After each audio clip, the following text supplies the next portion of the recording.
lease for 200 years, and any bureaucrat or government organization can move this land and move you from one place to another. We should own that land.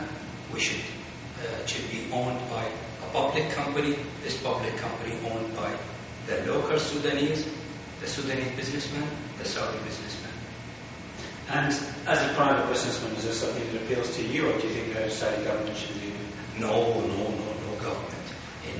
I've been going to Sudan since 1983, and I've been failing ever since. Because the Sudanese government, what they would like you to do, they would like you to farm, and you are welcome with all the nice word they will give you. But the bottom line is, the land will be owned by the government, and each time they choose, they will relocate you from this land to this land. And in their own mind, they don't know that developing a farm costs a lot of billions, a lot of money, and take time. It's not a matter just as what they use now, is put the seed, wait for the rain, or take it from the river and put it there. It doesn't work that way. What about Egypt? Have you been to?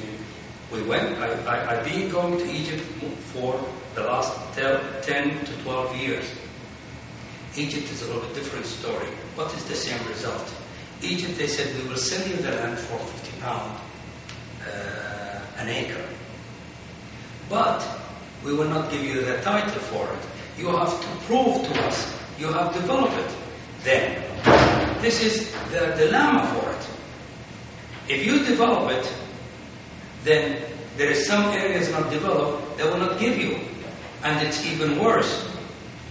They will use like what they did for the Egyptian farmers, who they gave them the land, they develop it, they farm it, and when the farm was fully developed, they said, we will charge you for today's price, not for the pre-developments. And they took the government, I think it's 3,000 or 4,000 Egyptian farmers.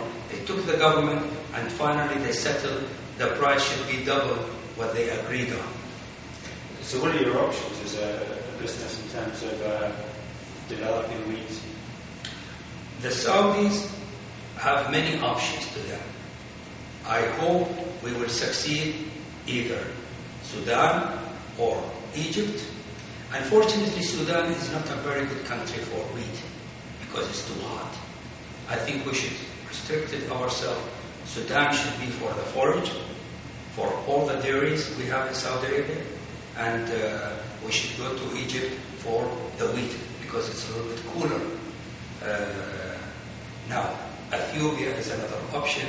Otherwise, when we go out of those three countries, then the whole entire world is open for us. And there is, of course, the other options. We grow in Saudi Arabia what we can afford by water, not only by money, and the balance we should buy a long-term contract from the international market. And this is a better option than just importing wheat from Pakistan or anywhere else, because it gives you security of supply. I don't think they do grow wheat I don't think we do import wheat from Pakistan. We import rice from Pakistan. But the wheat is, you see, don't forget there is a lot of problems here and there happened for the wheat. One is the drought in Australia. That was a major problem. The heat waves, changing of the weather for the last 2-3 years have reduced the amount of wheat is being grown. Number 3, the price of the oil. Number 4 is many farmers have left their countries. Now, I am very optimistic with this because if we improve our irrigation system, 16% of the harvested crops in the U.S. is being irrigated. This equivalent to 50% of what the amount being exported or actually being sold. So, better water management, and now there is a lot of work, scientists and companies are working into wheat variety which require much less water, rather than at the moment we're using 3,000 liters of water per 1 kilo of wheat. I'm hoping we can get with a lot less and maybe with a little bit higher salt. So you think it is commercially viable to grow wheat in Saudi Arabia? We shouldn't give it up completely. If you eliminate the word of commercially, I am still again and again, we should use agriculture to develop rural area to keep fighting poverty in all the areas in Saudi Arabia. And that's why it is viable to continue to grow wheat, is to help rural areas and fight poverty.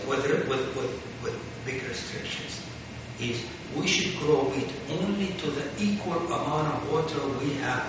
That could be 10% of our 3 million tons or 20%, but no more. We should not go for the wheat which is go out of control. We should restrict it to developing those rural areas. I suppose what I'm getting at, what's interesting is you've gone from one extreme to another in the sense in the 90s where there was a huge amount of wheat production, probably too much, and now you're going towards importing wheat completely. I suppose what I'm getting at is, do you think it's a bad idea just to rule out growing wheat beyond 2016? Yes, we should not stop, because what are you going to do with all these farmers in the villages and the farmers around Saudi Arabia? What other alternative you're going to give them? But we should not let them go loose back in the early 90s, which is producing 4 million, 3.5 million tons of wheat.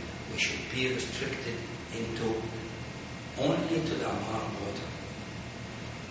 I mean, do you know how much how much have you invested in wheat production as a company over the last 30 years, 20 years? How much have you invested as a company? Doesn't reach $100 million, but it's pretty close to it. 100 million? Yeah, but it's pretty close to it. Dollars. So I've read at various stages that the wheat's being subsidised by 4 or 5 times over, but that's not the case. Or was that the case in the 80s, and it's just not the case now? Well, it's easy to get all the figures out. Is in the 80s they were buying wheat for $1,000, and at that time the price of wheat is about $200 a ton. So yes, it was subsidized by tons at that time. But if you remember the last, and then they take the price from 3,500 riyals to 2,000 Saudi riyals. And then they took it from 2,000 riyals to 1,500 riyals. And when they took it from 1,500 riyals, right now to 1,000 riyals. But 1,000 SR, that's 167 euros, about $250. The price of the wheat is $2,500. So every tons of wheat they take it from Saudi farmer, it's replaced by 2,500, and this is delivered to their silos, not shipped, not letter of credit, and they pay when they want to pay. Now they have a letter of credit which they will pay. But now it's not subsidised at all, like you were saying earlier. No, it is subsidized. I wish I could put it in your head. It is subsidized, but it's the other way around. I understand completely. I mean, the government pays, 1,000 SR. Yeah, and the market price is 3,000. Yes. Yeah, but in the 80s it was subsidised heavily by the government, maybe 4 or 5 times over. Yes. But now it's the other way around. You have to understand. Yeah. But